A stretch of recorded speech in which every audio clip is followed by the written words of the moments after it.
श्री कृष्ण गोविंद हरे मुरारी, हे नाथ नारायण वासुदेवा, हे नाथ नारायण वासुदेवा, हे नाथ नारायण वासुदेवा।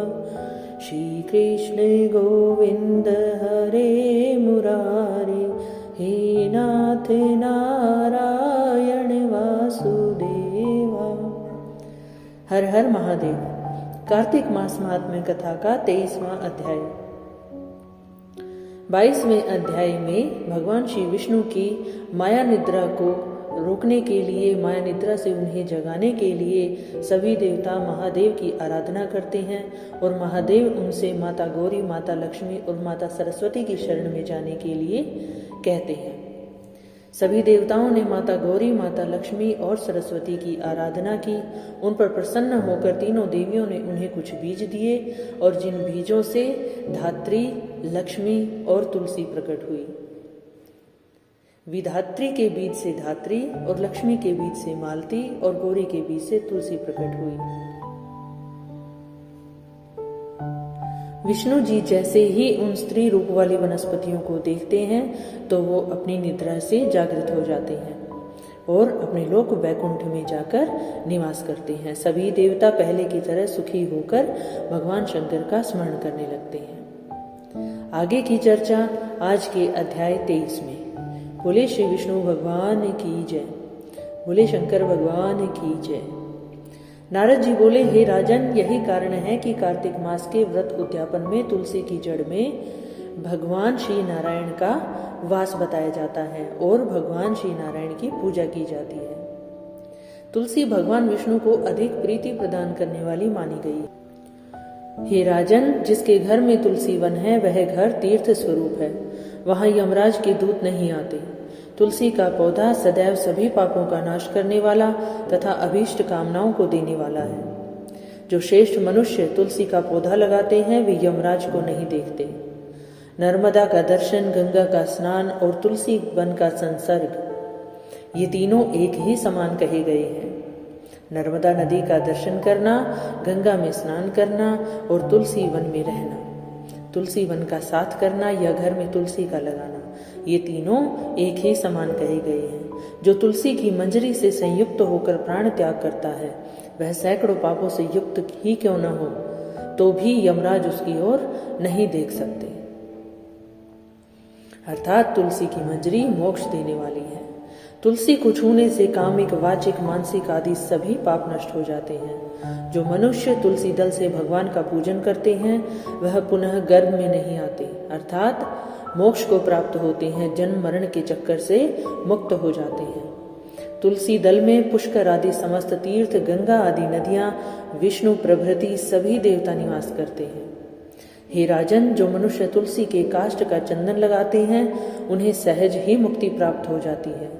उनके द्वारा किए गए पाप उनके शरीर को कभी छू ही नहीं पाते। जहाँ तुलसी के पौधे की छाया होती है वहीं पितरों की तृप्ति के लिए श्राद्ध करना चाहिए। जिसके मुख में, कान में, मस्तक पर तुलसी का पत्ता दिखाई देता है उसके ऊपर यमराज भी कभी दृष्टि नहीं डाल सकते। फिर यमराज के दूतों की तो बात ही क्या है। जो प्रतिदिन आदर पूर्वक तुलसी की महिमा सुनता है वह सब पापों से मुक्त हो ब्रह्मलोक को जाता है। इस प्रकार आंवले का महान वृक्ष सभी पापों का नाश करने वाला है। जैसे तुलसी की महिमा है उसी प्रकार आंवले का भी अपना महत्व है। आंवले का महान वृक्ष सभी पापों को नष्ट करने वाला है। आंवले का वृक्ष भी भगवान श्री विष्णु को प्रिय है। इसके स्मरण मात्र से ही मनुष्य गोदान का फल प्राप्त करता है। जो मनुष्य कार्तिक में आंवले के वन में भगवान विष्णु की पूजा तथा आंवले की छाया में भोजन करता है उसके भी पाप नष्ट हो जाते हैं। आंवले की छाया में मनुष्य जो भी पुण्य करता है उसका फल कोटि गुना हो जाता है।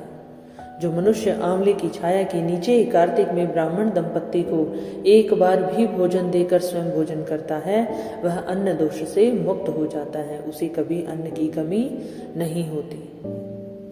लक्ष्मी प्राप्ति की इच्छा रखने वाले मनुष्य को सदैव आंवले से स्नान करना चाहिए।